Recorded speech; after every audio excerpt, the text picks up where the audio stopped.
In this podcast episode, Ben Shapiro discusses Kamala Harris's campaign strategy, which he believes is focusing heavily on single women voters. He notes that the campaign is using the Beyoncé song Single Ladies as a theme and suggests this is not accidental. Shapiro cites a piece from the American Enterprise Institute that shows unmarried women without children have been moving towards the Democratic Party, with 68% voting for Democrats in the 2022 midterms. He points out that the number of unmarried women in American society has increased dramatically since 1950, while the percentage of married women has declined. Shapiro argues that single women, particularly younger ones, are developing a group consciousness and tend to see themselves in solidarity with other women. He suggests that universities, where feminist ideology is prevalent, are a key driver of these attitudes. He contends that the Democratic Party is honing in on this demographic with Harris's presidential aspirations. Shapiro discusses a recent White Dudes for Kamala event, which he argues is not actually about reaching out to white men, but rather about reinforcing single female solidarity with Harris. He plays clips from the event, including one from Ross Morales Rocketto, who criticizes traditional masculinity as exacerbating loneliness and mental health crises.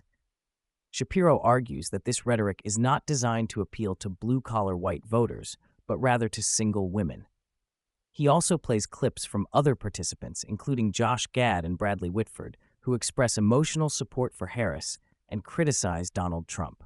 Shapiro suggests that these men are sacrificing their dignity to support Harris, and that their comments are not aimed at attracting male voters, but at reinforcing female solidarity.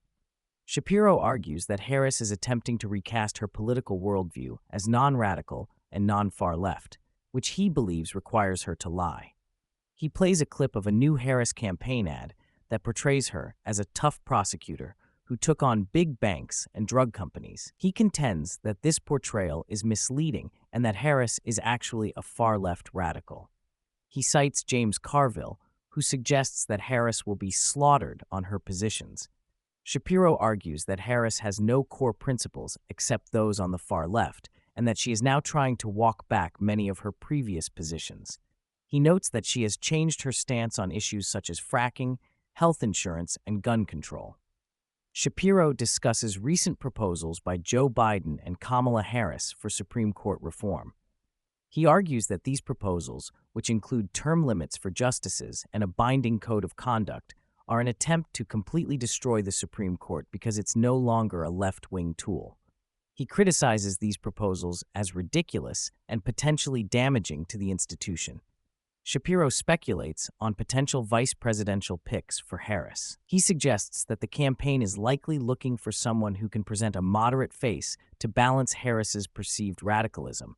He mentions Josh Shapiro of Pennsylvania, Gretchen Whitmer of Michigan, and Mark Kelly of Arizona as potential candidates.